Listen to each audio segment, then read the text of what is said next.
Hey there, it's Wayfair here, where delivery and setup are as easy as a few taps on your phone. You're relaxing in an old hammock, scrolling Wayfair's app, when you spot it, a brand new patio set. Next thing you know, Wayfair delivers it right to your patio and sets it up. Oh, you need a new grill too? All right, Wayfair's got you covered. With Wayfair's Room of Choice delivery and fast expert setup on qualifying orders, life gets a little easier. Visit wayfair.com or the Wayfair app. Wayfair, every style, every home. It's time for the Larry H. Miller Utah Summer Games at Southern Utah University in Cedar City. Register today to participate in the 40th anniversary season of a Utah sports tradition at utahsummergames.org. Participate in over 50 sports around the state. Then plan to join the opening ceremonies Friday, June 5th, presented by State Bank of Southern Utah. Register today to participate in the 40th anniversary season of the Larry H. Miller Utah Summer Games. It's time to get your morning started with the news you need to know. News update. This is what's trending with DJ and PK. Hashtag NBA. Spurs with the ball, leading at 6-2. Wembanyama, three more. Oui! Victor Wembanyama, 2 of 2 from downtown, and a quick timeout for Mark Dagnall and the Thunder. As the Spurs have started 3 of 3 from behind the line in game number 6. Castle up top between his legs. Castle jump step into the paint, puts it up with the left hand, puts it in. Count the basket and the foul. 2 more on the board for Steph Castle. That is a plus 31 point difference, and they're up by 23. Castle to Wemby up top. One hand slam with the right hand, and a Methodist Healthcare assist between area 51. 28 for Wembanyama, 9 dimes for Steph Castle. And the San Antonio Spurs win. They win in Game 6, 118-91. They thumped the Thunder in the second half, just a complete beating. It's really the first and third quarters where they just dominated the game. Heroes in this one, I got to go to the guys who I couldn't pick to win the series. I still can't pick to win the series, although I don't know what it is. 51-49, 50.8 to 49.2. I'm just not going to pick 20, 21, and 22-year-olds to win. Deep in the playoffs? Come on. It's too big an ask. It doesn't happen. They're not ready for the moment. But tell me Harper and Castle weren't ready for the moment. Wembanyama, it's his third year in the league. He's 7-4. He's got to dominate games. He was too passive. He's too much of an observer in Game 5. Everybody saw that. And I thought he would bounce back with a good Game 6. At home, he's probably going to get a few more calls and all that kind of stuff. 28 points, 10 rebounds, 2 assists, 2 steals, 3 blocks. Good game for you, Victor. But that alone isn't going to carry the team. That's not that 42-24 monster that you threw out there in Game 1. I was really impressed to look at first and second year guys. Castle, Dylan Harper, strong games, strong stat lines, really good at the free throw line. They were combined 11 of 12. They combined for 35 points. They combined for 11 boards and 13 assists. 20 and 21 years old, stepping up in a big Game 6. That was impressive. Now it's harder to do it on the road. The hardest thing to do is win an elimination game. The Thunder are going to have a desperation that they haven't had to play with. And you see this all the time. When teams get their back against the wall, they play better. But the Thunder, I've been saying it for a few days, they play with their food. Why didn't they put the Spurs away when they had them on the ropes in Game 4? Why did you give them life and let them back in the series? How many times are the Thunder going to win a Game 7? Now they get to keep playing them at home. But the Game 7 is still an advantage in the home court. I don't think it's as big an advantage as it used to be. I think that's mostly the three-point shot. It comes, it goes. A lot of adrenaline playing at home doesn't necessarily help you shoot a three. Might be a little long. Might kick hard off the rim. I would still pick the Thunder at home, but the Spurs have done it. They've gotten one big game. And what if Big Vic shows up with 42 and 48 and 27, and he tops Game 1? When you let it come down to Game 7, we all know, do the air quotes, anything can happen. But seriously, it can. Impressive by the Spurs, though, because they were in control in the first quarter. You could feel it slipping away a little bit there. The Thunder were getting their legs under them. Man, the Spurs in the third quarter, 32-13, Oklahoma City, 13 points. But the Spurs are big, they're long, they're athletic. When they're quote-unquote flying around, you can have a bad quarter. And, of course, everything we watch in this, I'm constantly thinking about the Jazz. How they're going to have size, they're going to have length, they're going to have athleticism. How dialed in are they going to be defensively? Going to be a top 10 defense, top 5, top 3, 2, 1, and that's all over a long period of time in a big game. Can everybody put the squeeze on together?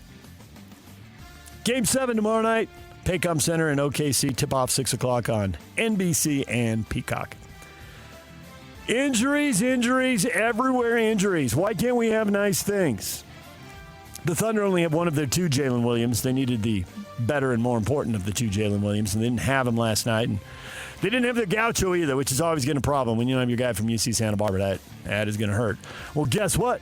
The New York Knicks, Mitchell Robinson has a broken pinky on his right hand. No timeline for his return to action as New York awaits the start of the NBA Finals next Wednesday. Hey, Yak. PK's off today. He'll be back Monday. Yak, what would Ronnie Lott advise Mitchell Robinson to do? Cut it off. Cut it off playing game 1. Now, I think Let's go. I think football and basketball. That was just the tip of the finger. I know, but come on, Ronnie. Don't bring that in here, Ronnie. I'm just now saying, we're talking about the whole pinky. We're talking about a whole pinky, and it's basketball versus football. What's that got to do with it? Are you saying those basketball guys aren't tough? Well, that they would flop? Oh, wait, never mind. It's kind of his shooting hand as well. The ball better not come off your pinky. My shot was messed up, and came off my pinky, and it had a weird side spin. And as my coach told me, the hoop's 18 inches big for everybody else. It's about 15 and a half inches for you. You got to drop that thing right in the middle with that weird side spin. And you know what it was? It was those stupid cams, over-accentuating, putting your finger in the hoop, and that's why it spun off the side of my hand. Got that fixed too late in life. But those are my problems. NBA Board of Governors vote 29-1 to change the league's draft lottery format, beginning with the 2027 draft. The new format expands the lottery from 14 to 16 teams, including the 8 seed in each conference's playoff picture, and adds anti-tanking measures where the bottom 3 teams are dealt lesser chances for the number 1 pick, while flattening odds for teams that do not qualify for the playoffs or the play-in tournament. Memphis was the lone team to vote against the proposal, connected to the fact that the Jazz, as the rules stipulate, the Jazz pick in 2027, which Memphis owns, cannot be a top 5 pick. I don't understand that at all. Why, once it's not the Jazz pick anymore, why can't someone else benefit from it if they haven't been in the top 5? Oh, wait, Memphis has been. Never mind. Yes, I understand. But this is... It's weird, isn't it? Yeah. And some team that's over 500 or at 500 is getting 10 games to drop from 6 or 7 to 8. Yeah. Thinking, hey, if we can't, we're 7 and we're going to play the Thunder or Spurs, we might as well drop to 8, play the Thunder or Spurs. We're going to get blitzed either way, but we got a chance. Get into the lottery, yeah. Well, and the other thing about this is I'm surprised the owners didn't go back to the drawing board and say, okay, any picks that were traded for... Our grandfather did. Correct. But and why didn't they do that? Correct. That doesn't make any sense. I will say, though, Memphis and the Jazz were both in the top 5. Yes. Which to me means Memphis has a little less of a gripe. But impacting trades that have already been made, I totally get that gripe. That's why Memphis Now, in this case, Memphis would be there 2 years in a row, so that hits a little different. But there are other teams out there that are complaining, and I totally get why they're complaining. Yeah. We all know why Memphis voted against it. Yeah. DJ and PK. Hashtag NFL. Number 1, you got to have an extra bye, regardless. Like, this season's too long as it is. Like, I think 16 games was perfect. They add an extra game, for more TV stuff, which, hey, I get it. It makes everybody more money. If you're going to add an 18th game, you got to add an extra bye. The one thing that didn't really make sense to me is, so you sign a contract to play 16 games. They added the 17th game, and you don't get paid any more money. Your paycheck just gets cut an extra time. So you're making 17 paychecks instead of 16. So in my opinion, I'm just like, well, if you just bumped up, the payment a little bit for that last game instead of just cutting it again, I think guys would be more interested in that as well. But for me, it's like, you can't keep doing this because the game's hard enough as it is. I mean, if you look back to last year, the amount of players who were hurt, it was actually insane. Let's take care of the guys a little bit here. I get a lot of what George Kittle was saying. The 16-game schedule was perfect. And when they went to 17, I thought, this is so they can go play international games, and they're going to play 16 international games. All 32 teams are going to go. These teams are complaining about losing a home game. They're holding the taxpayers up for mega dollars to build these multi-billion-dollar stadiums. So now they'll have 8 home, 8 away, and 1 foreign game, which is neutral field for everybody. And now they don't have to take home games away from teams. And I thought that's where they were going with it. Clearly it's not. They're going to 18, and you're going to get 8 or 9 at home, 8 or 9 on the road, and 1 away. Okay. It is about the money. The thing on the payment, it drives the salary cap up. So that's how the money's getting redistributed there, George. So I don't think the paycheck thing really sticks. I like his point about 2 buys. I think they ought to do that. And I think one of those buys should go in front of Thursday games. It's crazy to me. They got these guys playing, and there's a lot of, not every, but a lot of bad games on Thursdays. And I attribute that largely to the short turnaround time. It doesn't make any sense to me. They sent the Niners and Rams to Australia. Why didn't they open the season 1 week early? Why not? I mean, nothing else matters. You're playing on Wednesdays, you're playing on Christmas, you're playing on Black Friday, you're playing all over the place. Send them a week early and give them recovery time. If you get recovery time, you get a better product. Give them more recovery time. And I'm also with him, 18 games, better chance you're going to have your playoffs without the stars. How do we like the NBA playoffs when the stars don't play? I hate it. And they're legitimately hurt. I don't think anybody's ducking anything. I think these guys are hurt. I think Jalen Williams is hurt. I think that's why he's not playing. He's not doing anything wrong. He's just hurt. But you put football players in another regular season game, you're going to have more players hurt when you get to the playoffs. And don't we want to see best on best? Don't we want to see the stars? Crazy to me. But follow the money, follow the money, follow the money, follow the money, follow the money. And the NFL's going to make more money. I guess they'll open the season a week earlier, and they'll end it a week later. I think is where this is going. I think Kittle's going to get his way. I think he's going to get double buys in 18 games. I think it's going to happen. Well, and if we're going to talk about college football here in a moment, but if college football moves their season up an extra week, they have to. They have to avoid the NFL. So, that's why they're going to do it. I don't think college wants to, but I think they have to. But then, to your point, you can move the NFL season a week earlier as well. No, I don't think it works like that. I mean, the result will be what you say. Yeah. The NFL will do what the NFL does, and everybody else can you know what. You're right, but I'm just saying this is how it's going to play out. The NFL's attitude, I cannot say on the radio. The FCC is listening. Our bosses are listening. Anything I say and water it down means I'm lying, because their attitude is literally yourself. That's it. They don't care. They're here to make money. Get out of my way. We got a bunch of billionaires who are super conservative who'll talk down socialism everywhere until it's time to cut a TV deal and make sure. Relegation put me at risk? No, thank you. I bought my way into the club. I'm in the club. Leave me alone, little people. Christian McCaffrey said he's accustomed to questions about his workload after an NFL high 413 touches last year. He's turning 30, but he says, I think the workload in our sport is really monitored in practice, not in games. We play 17 regular season games a year, and everybody's livelihoods are on the line. I'd say on Sunday you do whatever it takes to win, and that's not a coach's job. You don't tell the three-point shooter you only get 6 threes today. So much of it is rhythmic, and it's my job to put my body in the best position I can to go out there and play, and I think everything else can be monitored during the week or with the practice schedule. There's certain ways to train, whatever it may be. Honestly, I like the attitude from Christian McCaffrey. That would be the attitude I want my players to have. And how about multiple Niners talking to the media in the offseason? Again, the NFL, we don't really want to talk to the media. Oh, Victor Wembanyama, let's give you a warning. Why? Victor Wembanyama is very smart. He's not smart. He's very smart. He knows exactly what he's doing. NBA, get out there and sell yourself. The NFL's out there selling itself in the offseason. They are here to crush you. What do you think they did to you on Christmas Day? Let's go head on. Let's take your viewers away. And go. We want your money. The NFL is so aggressive. Nick Bosa. Man, the Niners were talking yesterday. Media availability. Says he's pretty far along in his recovery from a torn ACL. He expects to participate in training camp in July and be there for the opener. DJ and PK. Hashtag college football.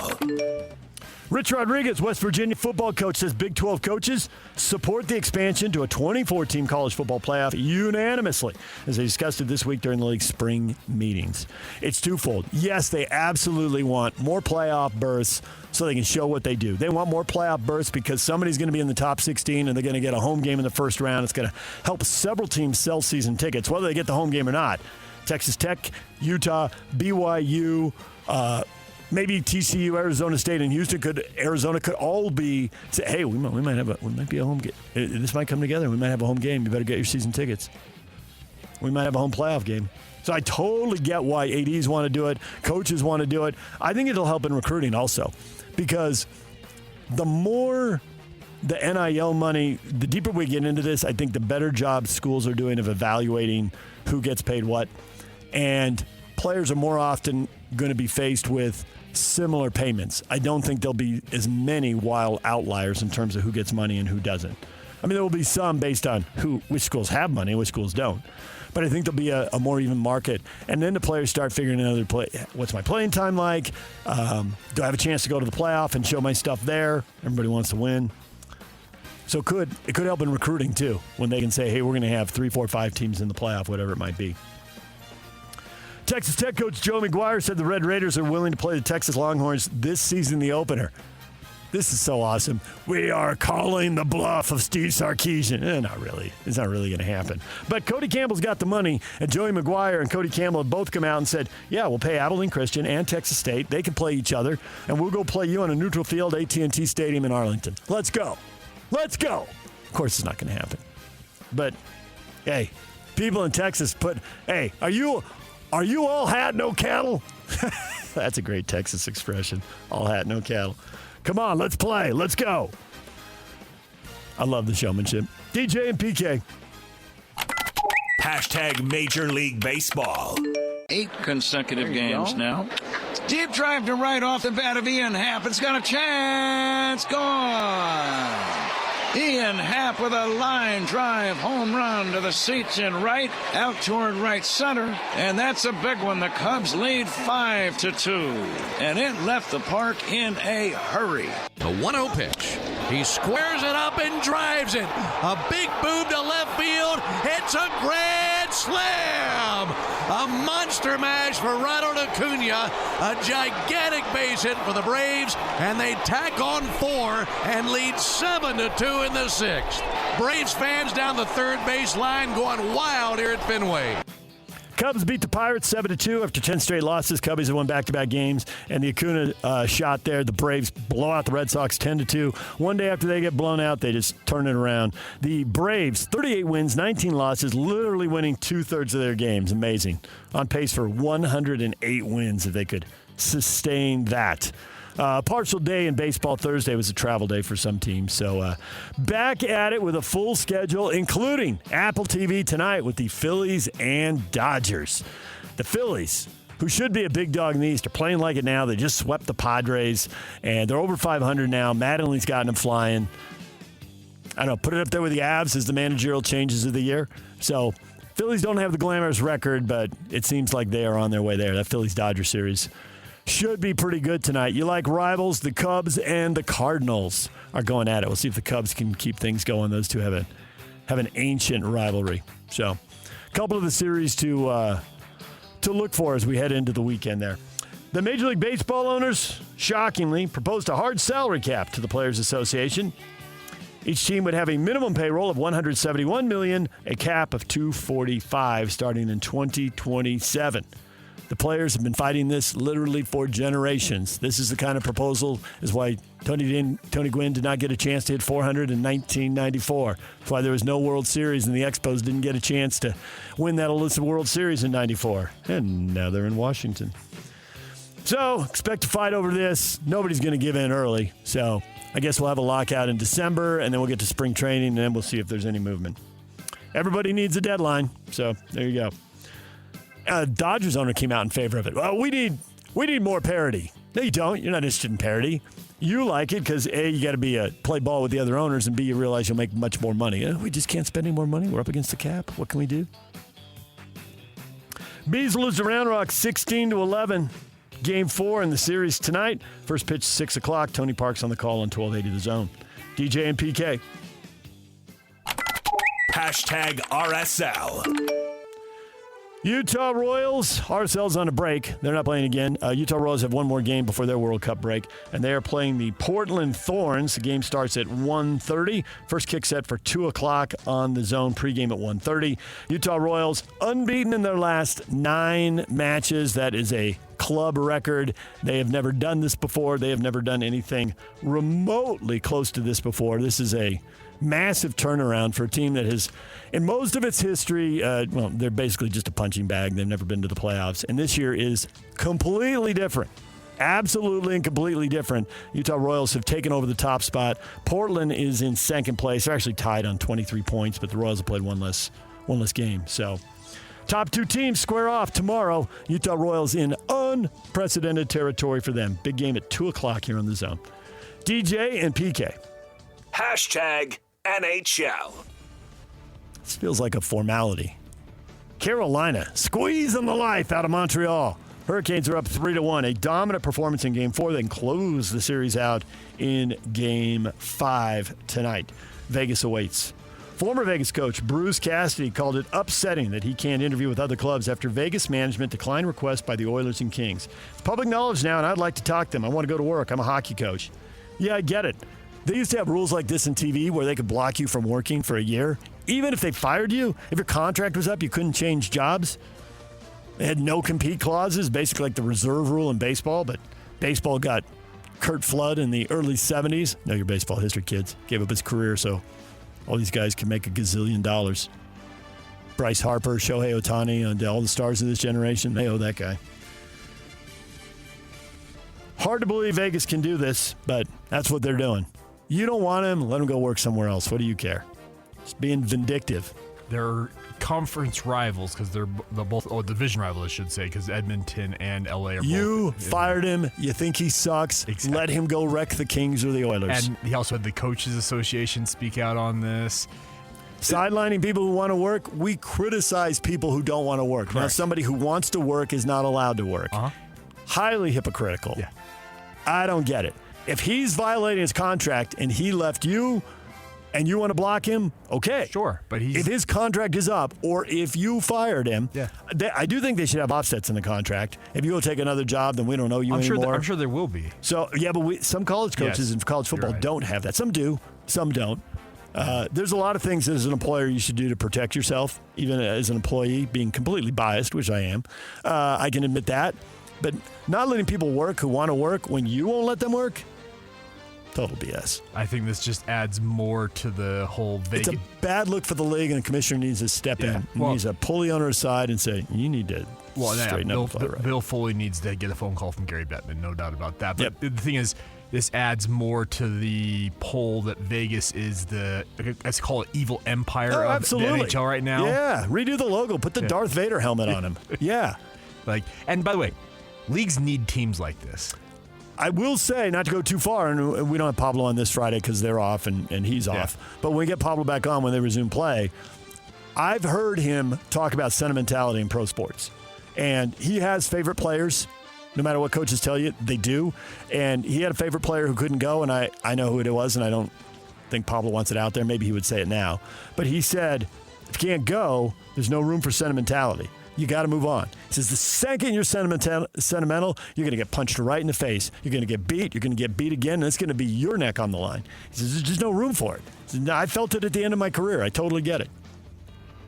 All right, that's what's trending. It's brought to you by Shamrock Plumbing. There's no job too big or too small. Get the personal touch with Shamrock Plumbing. Mitch Harper, BYU Insider for KSL Sports at 8 o'clock, our spring football tour. We will talk with him about the Cougars. 8:30. Jason, I never say Jason's last name. I just Batacow. That's pretty easy. Mitch is also at the Big 12 spring meetings. We'll catch up with him on that as well. Okay, we'll talk with him about that at 8 o'clock. Jason Batacow, he's a Utah Ute writer for the Salt Lake Tribune. Curious, he's from Oklahoma. I wonder what he's thinking about Oklahoma City in a Game 7. But he wrote the story about the University of Utah and the auditor reviewing the contract that will not be released to the media despite our multiple requests because it isn't done yet. They're still working on it with Otro Capital. But the auditor thinks there could be some major problems here for the University of Utah Athletic Department long run. We'll talk with Jason about that story at 8:30. Bronco Mendenhall, Utah State football coach, at 9 o'clock. Bronco, the old dog's learning new tricks on the cutting edge of technology. We'll talk with Bronco coming up at 9 o'clock. DJ and PK, we've got the question of the day. Next, stay with us.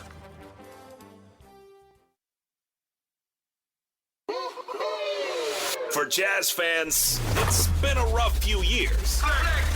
Well, those days are behind us as the Utah Jazz finally struck gold in the NBA Draft Lottery. Picking second. As the Jazz prepare to draft a potential superstar with the number 2 overall pick, nobody will bring you better coverage of the NBA Draft and the KSL Sports Zone. For all the breaking news, high-profile interviews, and player analysis leading right up to draft night, keep it locked on your exclusive home of Utah Jazz basketball. 97.5, the KSL Sports Zone. If the world were like a Sleep Number mattress, everything would adapt for your comfort.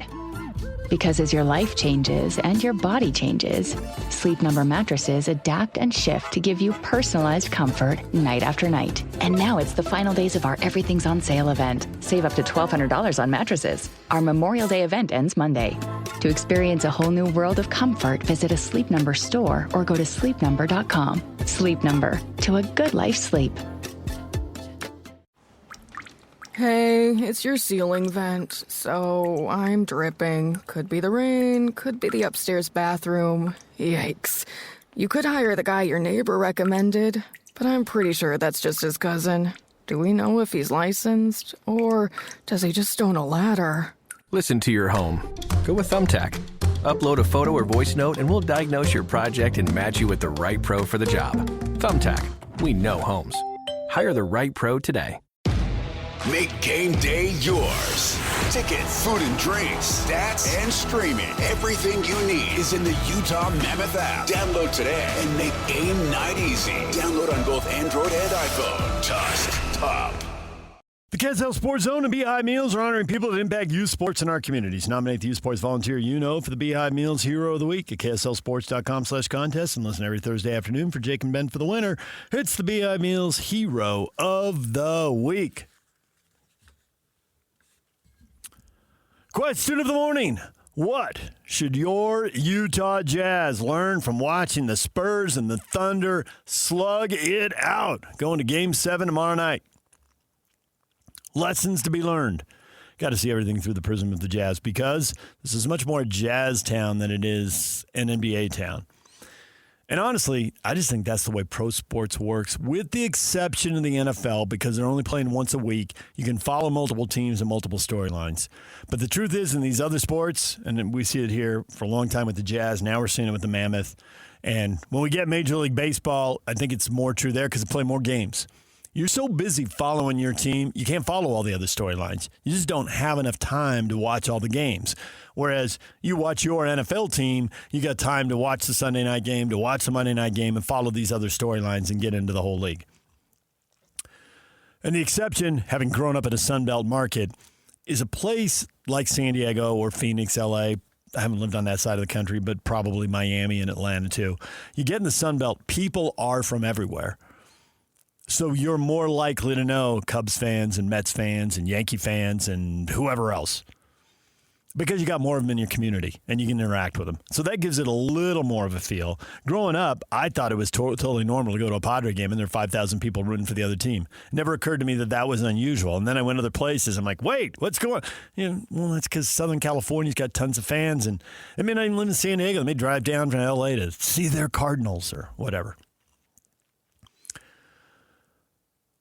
But we don't have that here. We have the Jazz. We have them for a long time. They're really important. What can they learn? And I think one thing, looking back, and Mark, this is something we've been talking about for 4 years, but Mark's very short and succinct. Tanking actually works, period. Yes. Thank you, Mark. Great post. Spot on. The Spurs and Thunder, they were both terrible. They were both terrible on purpose. They got high picks and they cashed in. The Spurs more so than the Thunder, but Chet Holmgren was pretty big in Game 5. And Chet Holmgren was the number 2 pick in the draft, and the Thunder tanked to get there. There are other ways to get players, but tanking is a super effective way to get players. And don't even get the Spurs started. They drafted 1, 2, and 4, and the Jazz are drafting 2 and 5. Yeah, not quite as fortunate as the Spurs, who are also number 1 in the right draft. But yes, that is one lesson in this final. Tanking actually works. Logan, if you don't defend and you can't shoot, you don't belong on the court. Being an elite athlete is not enough. Logan. Yes. Yuck, what is this? We're getting good, smart takes right out of the gate here. People are spot on. Well, I think the biggest thing is these are Jazz fans, ostensibly, that see I guess in their mind's eye, what the Jazz can become through the prism of those two teams we're kind of discussing here. And that's what they want the Jazz to be. I think that we've seen all the moves the Jazz have made, the 4 years of tanking, all this stuff, DJ, and now you're envisioning, okay, we're going to be able to compete with those guys. Maybe. Well, eventually. But that's the dream. I'm super curious. Oh, that is absolutely the dream. And I would love to see it tested next year. Preferably not in the first round, because that means the Jazz were 7th and 8th of the West, because I assume these two are going to be 1-2 again, which might be a bad assumption. When the Spurs and Lakers were flying high with Shaq and Duncan, and they're passing the title back, and they win 8 titles in 9 years, they did meet in the second round, because I think it was the Spurs. But somebody was just not in the regular season. I forget all the particulars, injuries, rest, whatever. And they're like, yeah, fine. Some of these teams sleepwalk through the regular season. Yeah. We'll play it in the second round. If we beat them, we'll win the title. If we don't, well, yeah, it's not the conference final, but we got championships. We're not about steps anymore. We got titles, and we'll go on summer vacation. Cancun 2 weeks early for the loser. Yeah, so I just think that if you're looking at this, the Jazz can push to the 4th or 5th spot, where this becomes a second. Hey, if they're 6th and they take down 3, I'd love to see a second-round series. Yeah. Everybody wants to see them win a series. We want 2 more weeks of content, and you still get tested in the second round. It's a win-win-win. Yeah, and you're building. Like that's. I left out the part where Ryan Smith gets to make more money in the building, and it messes up the rebuild timeline for the third and final phase of redoing the arena. They're doing the north end this year, if I recall correctly, so south end gets delayed. Okay. Well, anything to make Jim Olsen's life more difficult. First he had to manage me in radio, now this. It's just a constant problem. Sorry, Jim. I'm sorry, Jim. I didn't really mean it either, Jim. But you already knew that. Shaking his head in disgust right now. I will get a text in 3, 2, 1. If you don't defend and you can't shoot, you don't belong on the court. Man, Logan, there are so many. I cannot tell you how big these staffs are now. And the Jazz have moved their people around over the years, but for a while they were running a lot of that analytics support staff. There were 5 guys. They all looked like they were in their late 20s. They only had 2 hairstyles between them. They looked like they bought the exact same suit at Mr. Max. And they sat there in laptops and were typing furiously during the game, did not cheer, did not seem to enjoy the game, not even clear if they were watching the game at times, only just watching on the monitor. They were in the arena. They were probably rebuilding something back, and there's no other space for them. And they were sitting in the top row above the media. You try to talk to them or engage them in the timeout, they wouldn't even make eye contact. It was like Stepford basketball analysts up there. But you know what those guys are? Smart. And they're not missing anything. Like, they're tracking everything. If there is any trend, they will bring it to the coaches if there is any trend. So if you run out there, I mean, Cody's an extreme example, right? But if you don't have the game offensively, they're not defending you, and everybody else has to play 4 on 5. You know, and if you're Bright Sensabaugh, sorry to pick on you, Bryce, but if you're Bright Sensabaugh and you're not the best defender, they will attack you 10 possessions in a row. Because they figure we can beat this guy 8 times out of 10. We might only be able to beat somebody else 6 out of 10. So we're going at him. Now, you have a weakness, they're coming for you. I think Collier is just fascinating test case because he is so good, brilliant in one phase of the game. His ability to get into the paint whenever he wants, no matter what anybody else does, is amazing. His inability to shoot from the perimeter is frustrating. And it's super limiting. Now, in the regular season, to his credit and to the coaching staff's credit, they had figured out how to make him effective, how to space the floor and create enough space for him to attack and get in the paint. In the playoffs, when they can see it for 2 straight weeks, it gets much harder. It gets harder for Victor Wembanyama. It's going to get harder for you. And Big Vic hadn't been able to dominate every game. It's a constant chess match, moving him around at both ends of the floor. So, Logan, you're right. An elite athlete isn't enough. You got to have the complete game at both ends of the floor, or you're going to get picked on. Douglas says the lesson the Jazz should learn from watching the Spurs and the Thunder slug it out is that it's a different kind of game in the playoffs, which is not right. But physical players are required. You better be tough, and you better be able to defend well. There are very few easy shots and no one-way offensive players. No one-way offensive players. Absolutely none. I disagree with that. Jalen Brunson, one-way offensive player, yes or no? If for no other reason, then he's 6'2". I was going to say, just due to his size. Right. So if you're going to be out there, you've got to be surrounded by the right kind of teammates. We're in that in Luka Doncic. There's a one-way offensive player.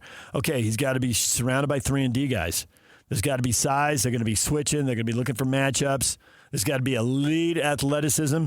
So they'll try to switch, you've got to protect those guys. So I can't sign off on the no one-way offensive players, Douglas, but there can't be very many of them. And if you are one way, you better be really special. I mean, really special.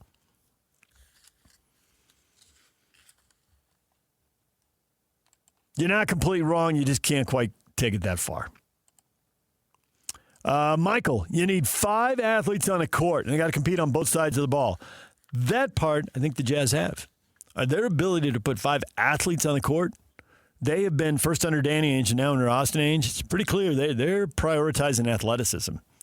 The skilled guy who's a little undersized, the skilled guy who isn't very athletic.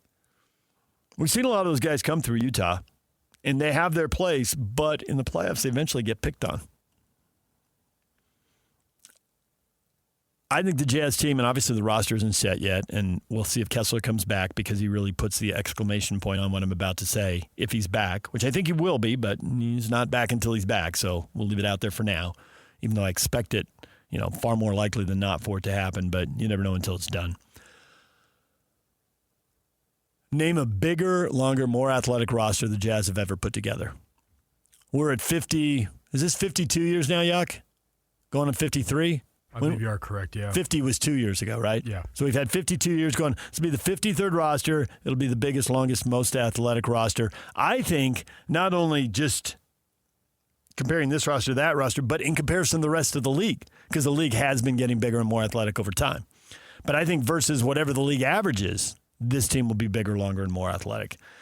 I'm really excited to see how that pans out because I cannot even tell you how many good Jazz teams, really good, really skilled Jazz teams playing at a very high level have then run into a team that is also skilled playing at a high level, but they're bigger, taller, longer, and more athletic. And the 2 best examples of that, clear cut. D. Will, Carlos Boozer losing the Lakers 3 times in 4 years. Lakers were highly skilled, and you don't get more skilled than Kobe. But they also had 3 7-footers. Kobe, with his size, could have been defending threes, but he was defending either the 1 or the 2 a lot of the time. And so he became a monster at his position. And you got all that skill, and you got all that basketball IQ, and you got that cutthroat attitude. I'm going to get sick of hearing about the Mamba mentality, my gosh. But, it sounds good, so you're going to keep saying it. And they're winning, so they get to keep saying it.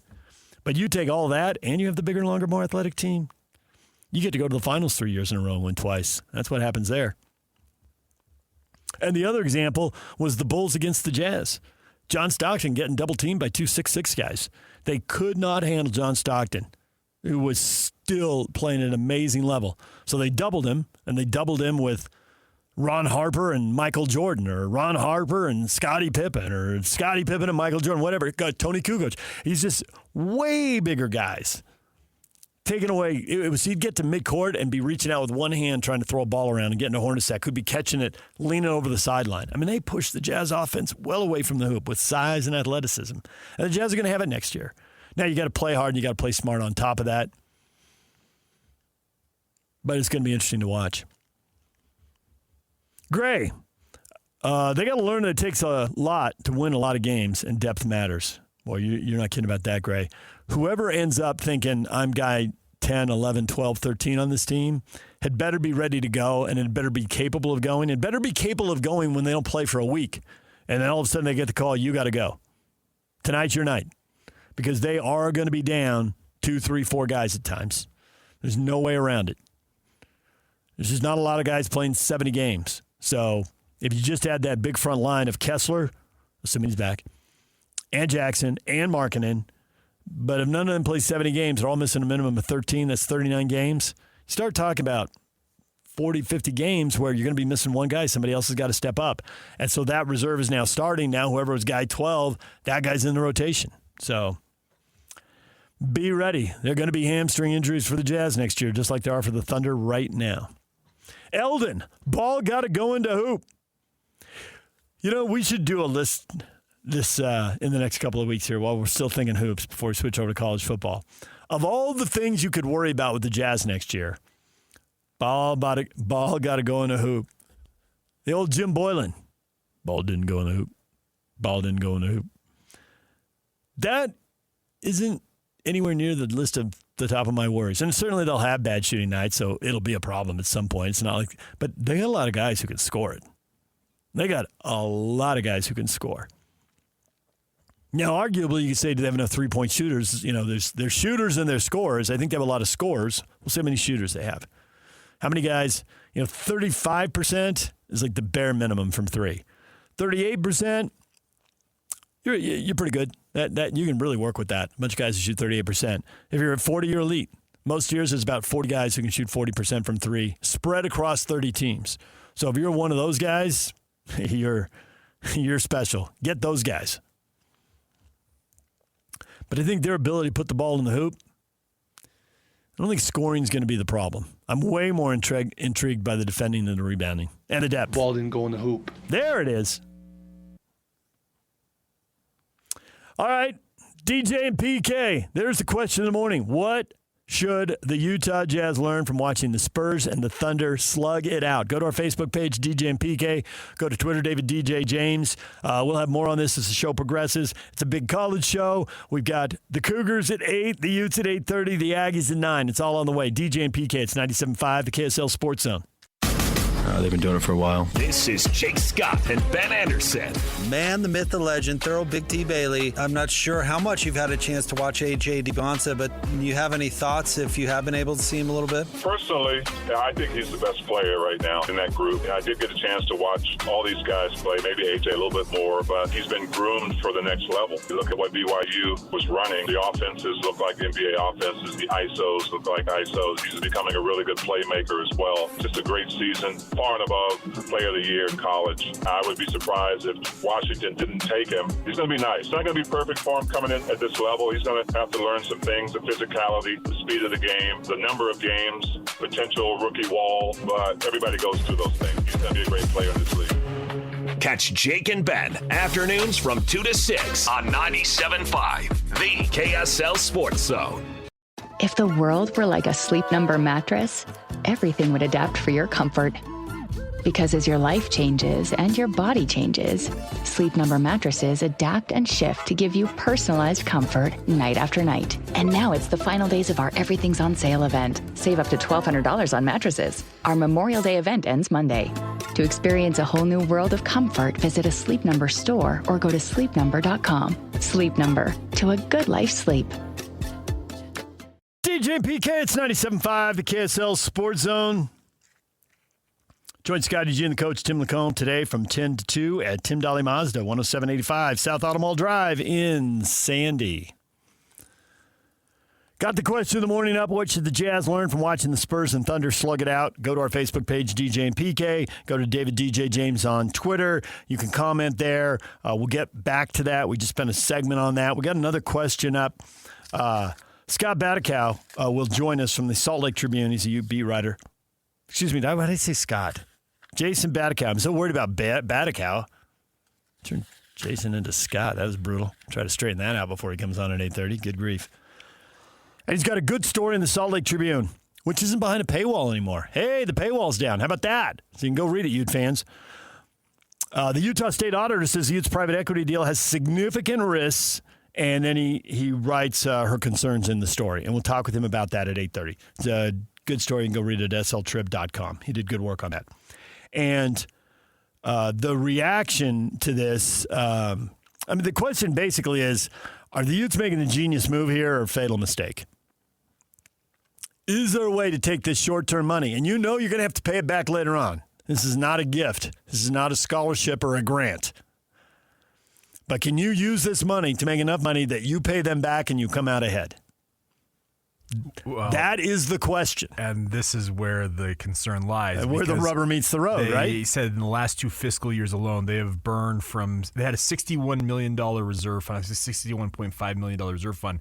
As of projections for this year, it's going to be carved all the way down to $5.8 million, DJ. So that's like $55 million gone, and they believe burning through the cash. In 2 years, they'll be upside down. Correct. Yeah, and they still owe $119 million plus through 2041 on multiple projects, including the South End zone, which was bonded. Yep.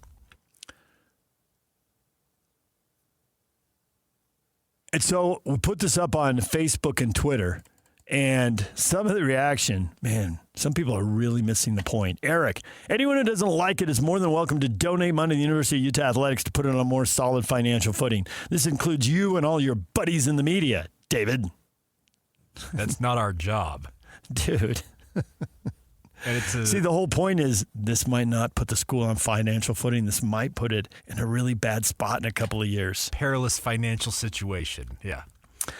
There's more here that run, you should take a look at what you post about BYU and what you post about Utah. I have. You know why? Because people were posting that about me 4 years ago because everything about the Utes was positive. Well, they were going to the Rose Bowl. I don't know what to tell you. And by the way, come on, man. This is not a media invention. This is the state auditor sending a letter to the U of U Board of Trustees saying, hey, don't confuse people with the facts. Be aware that you have put yourself in a situation that we are concerned about. And it was reported on. Doug, is the economics professor who told them to hold out for a better Pac-12 TV deal weighed in yet? Well, he may or may not be the university president. Boom, roasted. I thought there was a professor who went to the president and it was the two of them. Oh, well, I thought the professor went and sold the president on the plan. I was understanding they were one and the same. Well, I think the president did get hip deep in it eventually. I just didn't think it was his bright idea originally to value them at $50 million instead of 31.4 or whatever that number was. There are parallels, Doug, between this, the Pac-12 TV deal. We were told it was struck. It's only a matter of time. And now we're being told it's only a matter of time with Otro. But clearly there's a holdup because this Otro deal has now been held up for half a year. And we followed up on it. We have done the grammar request to get into the details and get people who are way smarter than me about this stuff, explain it to me slowly so that I can understand it and talk about it with you. And we couldn't get it. And we were told it wasn't done yet. Yeah, the initial. You will be able to get it one day, but you can't have it now. It's not done yet. They originally said that this was going to be done by first quarter 2026. Well, we are near the end of the second quarter, and the story yesterday from the Tribune has a statement from Utah saying it should be done by the end of the fiscal year, which is July 31. Well, not to go all Caddyshack on you, I'm waiting. Well, good gif, huh? Old school. Or we are. We are, yeah. It's true, it is a we. There's a lot of people. We're not the only ones who turned in a Freedom of Information, a FOIA request for that. Grandma that baby. That one's got a backlog, I'm sure, of hundreds. Yeah. All right, well, we'll get to that with Jason Batakow, Utah Ute writer for the Salt Lake Tribune. He's going to join us at 8:30. We'll talk with him about that then. Mitch Harper, BYU insider for the KSL sports team. He is at the Big 12 spring meetings. Where are they, Yuck? What glorious place did they go? They're in Frisco this year, the Omni Club PGA West. So what? Well, how dare they be responsible? Why aren't they on a bluff overlooking the Pacific, the Big Ten? They went to Orlando last year, but so have you been to Orlando? Yes. Yeah, you have. Yeah, multiple times. I mean, I get there's a lot of parks there, but Orlando, it's flat and it's hot. Yeah. So I think that's why. Now, have you been to Big 12 Media Days since they moved it back to Frisco? Okay, so where these spring meetings are happening is a stone's throw away from the Star, which is where Big 12 Media Days are happening. Yeah. So and the Star is the 10,000-seat little mini dome arena. Is it a retractable mini dome? No, it's not. Or it is totally enclosed permanently. It is also the Dallas Cowboys training facility. Yeah, they train there, but then they play high school games in there and high school playoff games and stuff. 2 bowl games are also held there. Xbox Bowl and one other one. Yeah, because it's small and they just need a studio audience. Yeah. Yeah, and your point. And Jera owns all the mall and retail stuff around which it. Which is I went there lucrative. Last year. I walked around. It is. I was on an RSL trip, and they play in Frisco. That's where they built the stadium 20 years ago. Which or whatever. Also a stone's throw away from this. Yes, It's not far away at all, and that comes to the story. So we are on the first. Everybody's on the first flight out, right? Get out of there on Sunday morning after the game, 6 a.m. flight. So that means be at the airport at 5. Well, it's like, I don't know what, I think we had to allow 45 minutes or something. So that means meet downstairs at like 4:10, okay? So that means you're waking up at like 3:45. So to say I'm groggy because you're like, well, you didn't go to bed till midnight. I mean, you can't fall asleep. Midnight or 1 before you fall asleep, so you get a short nap. So I'm groggy, And the guy who's producing the games is actually from Charlotte, and he's been hip deep in Raycom TV and the Atlantic Coast Conference TV deal and Major League Soccer. He's done NFL preseason games for the Falcons. I mean, he's hip deep in all this stuff, right? He did Charlotte Hornets basketball for years, too. So he's hip deep. He knows a bunch of power brokers. And he goes, you want to know the funny thing about this freeway and how it divides everything? And I'm like, is it one of those freeways like you build it through a neighborhood and they complain about the neighborhood getting cut in half? He goes, no, the exact opposite. I mean, I'm trying to follow this. It's 4:15 in the morning. I'm not close to wide awake. Well, what? He goes, no, this was all just rangeland. It was nothing. And 2 families bought it. And they put the freeway here, and they split. And one family took one side, and the other family took the other side. I'm like, and now we're driving. I mean, there's lots of buildings. There's homes. There's commercial area. There's everything, right? I'm like, well, then somebody made a lot of money because both these families made a lot of money. You've heard of them. I'm like, I have? 4:17 in the morning. Don't think I'm awake and alert. I can't follow this at all. He goes, yeah, on that side, and we're bugging these. There's the Star in that development. It's starting to occur to me. Jerry Jones on that side of the freeway? He goes, yeah, he on that side of the freeway. And you know who owns this side of the freeway? No. He goes, the Hunts. The Chiefs over there, the Cowboys over there. Those people know how to make money. Never forget that. Okay. Good story for 4:20 in the morning. All right, DJ and PK. And that airport's on fire, too. You get there, that airport, 5 o'clock in the morning, there were so many people there. Unbelievable. All right, Mitch Harper, BYU Insider for KSL Sports, joins us from Texas. Next, stay with us. If the world were like a Sleep Number mattress, everything would adapt for your comfort. Because as your life changes and your body changes, Sleep Number mattresses adapt and shift to give you personalized comfort night after night. And now it's the final days of our Everything's on Sale event. Save up to $1,200 on mattresses. Our Memorial Day event ends Monday. To experience a whole new world of comfort, visit a Sleep Number store or go to sleepnumber.com. Sleep Number, to a good life sleep.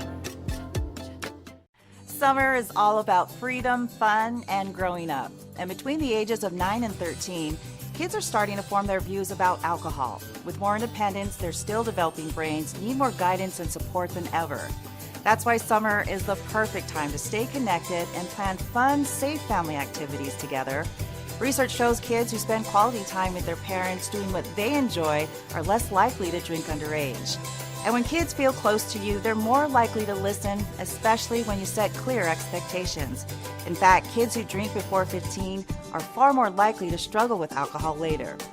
This summer, create a no-bummer summer with fun, alcohol-free activities for your kids. Go to summer.parentsempowered.org to take a quick quiz and discover ideas tailored to your family. A little time together can make a big difference.